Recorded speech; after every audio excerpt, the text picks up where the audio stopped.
औज़ुबिल्लाहिमिनश्शैतानिर्रजीम बिस्मिल्लाहिर्रहमानिर्रहीम लौह बितू कलम बितू तेरा वजूद अलकिताब गुम्बदे आबगीन नाए रंग तेरे मुहीत में हबाब।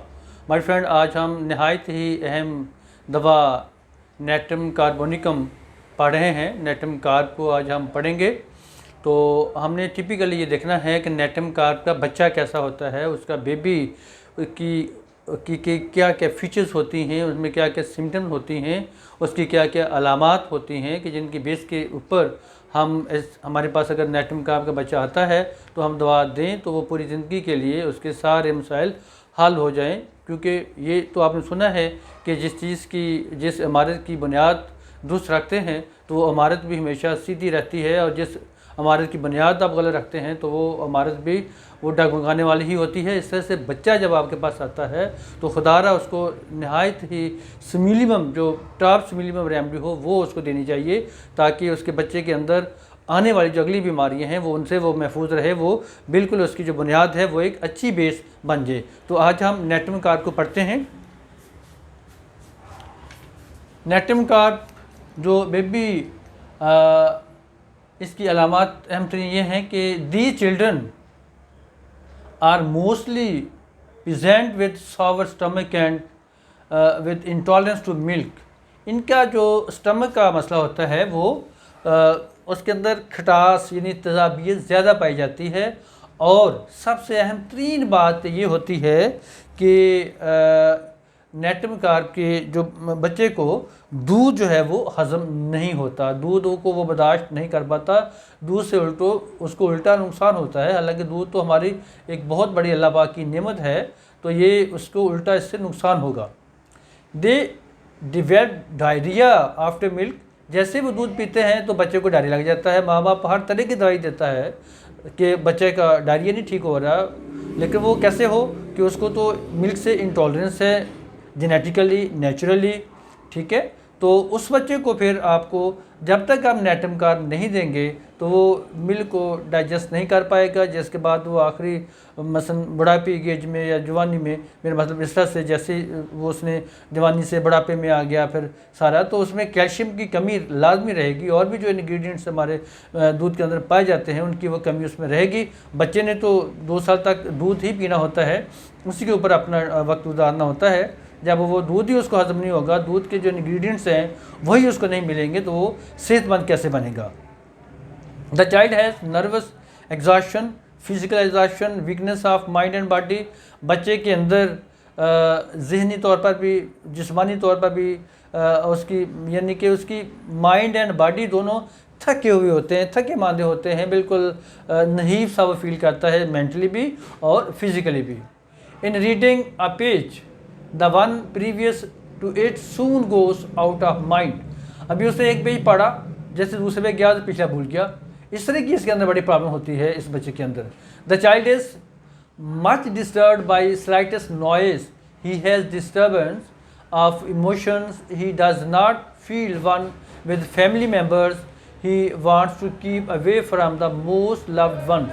अच्छा, इसमें बच्चे में एक तो ये है कि ये मामूली सा शोर बर्दाश्त नहीं कर पाता, ठीक है। इसको इमोशंस से जज्बाती तौर पे ये बड़ा डिस्टर्ब्ड होता है कि वो अपने जो कुछ फैमिली मेम्बर्स जो उसके लव्ड वंस होते हैं उनसे भी to keep away from the most loved ones, उनसे भी दूर रहना चाहता है। ये एक बहुत ही अजीब सी सिम्टम है। माँ बाप या उसके जो बहन भाई हैं जो उसको चाहने वाले हैं, उससे प्यार करने वाले हैं, उसको उठाएंगे, उससे प्यार करेंगे तो वो उनसे रिपेल होगा, दूर होगा, उनसे नफरत का इजहार करेगा। ये बड़ी इंतहाई ख़तरनाक सी ये एक सिम्टम होती है इस हवाले से। He is over sensitive to light, little noise, testing of things, smell, touch, it से। अच्छा, ये इस तरह की चीज़ें ये ओवर सेंसिटिव है, और ऑलमोस्ट ही तमाम चीज़ों से। लाइट से ओवर सेंसिटिव है, ज़रा सी लाइट ज़्यादा हो तो ये इसके लिए प्रॉब्लम बनेगी, इसका मामूली सा शोर भी इसके लिए प्रॉब्लम बनेगा, टेस्टिंग ऑफ थिंग्स भी इसके लिए प्रॉब्लम आता है, स्मेल एंड टच, इस तरह की जितनी भी चीज़ें हैं, यानी खुशबू भी या कोई बदबू है या किसी ने उसको हाथ लगा दिया, ये सारी चीज़ें उसके लिए बड़ी हिसासियत का बायस होती हैं, वो एकदम से उनका नोटिस लेगा। He is chilly baby but over sensitive to heat, specially to sun heat. अच्छा, बेसिकली इसका जो बच्चा है ये चिल्ली है, चिल्ली है, इसको ठंड ज़्यादा लगती है बच्चे को। जब जिसको ठंड ज़्यादा लगेगी ज़ाहिर वो हीट में जाएगा तो उसको रिलीफ मिलेगा, उसको सुकून मिलेगा। लेकिन अनफॉर्चुनेटली होता ये है कि इसको एक तो ये चिल्ली है, इसको ठंड ज़्यादा लगती है। दूसरा क्या होता है कि जब ये सनलाइट में जाता है, सन हीट में जाता है तो इसको प्रॉब्लम होती है।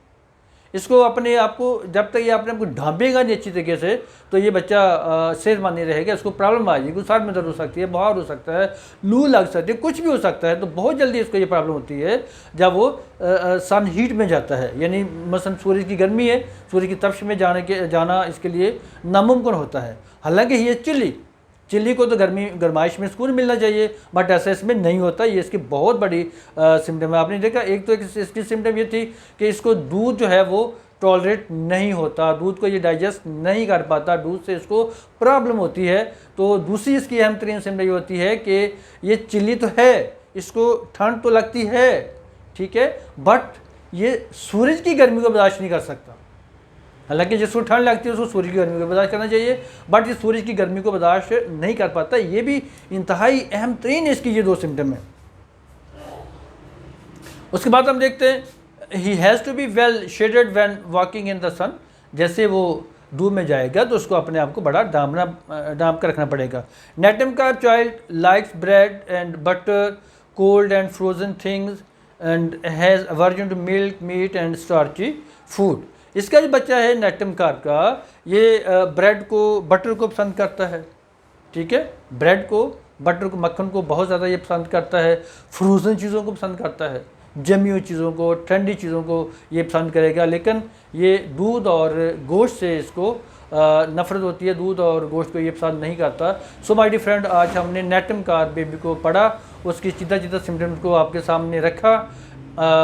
तो ये सिम्टम्स हमारे पास आते हैं, बच्चे, माएँ आती हैं, डॉक्टर साहब बच्चे के मोशन ही नहीं बंद होते, बच्चे को हम मोशंस की दवाइयाँ देते हैं फिर भी मोशन नहीं बंद होते। लेकिन जब पता चलता है कि नो हो अच्छा इसको तो दूध जो है वो रास नहीं आ रहा, ठीक है ना, तो इसमें किसी भी तरह का दूध रास नहीं आएगा। माँ का दूध भी नहीं रास आएगा, बाहर का भी नहीं रास आएगा। अब हमारी कुछ ऐसी मेडिसिन है जैसे सिलिशिया है, उसको माँ का दूध रास नहीं आता, बाहर का दूध वो पिएगा तो वो ही इज़ हेल्दी वन, लेकिन ये कोई भी दूध इसको रास नहीं आएगा, ठीक है। तो जब दूध रास नहीं आता तो फिर हमें और कुछ सप्लीमेंट्स बच्चों को देने पड़ते हैं, या बच्चे को फिर जब आप नेटम कार्प देंगे तो ये माँ का दूध भी या कोई भी किसी भी किस्म का दूध होगा, बकरी का दूध होगा, गाय का दूध होगा, भैंस का दूध होगा या डिब्बे का दूध होगा, ये उसको टॉलरेट करेगा और उससे फ़ायदा हासिल करेगा। सो माय डियर फ्रेंड, आज हमने नेटम कार्प के बच्चे की चिता सिम्टम देखी।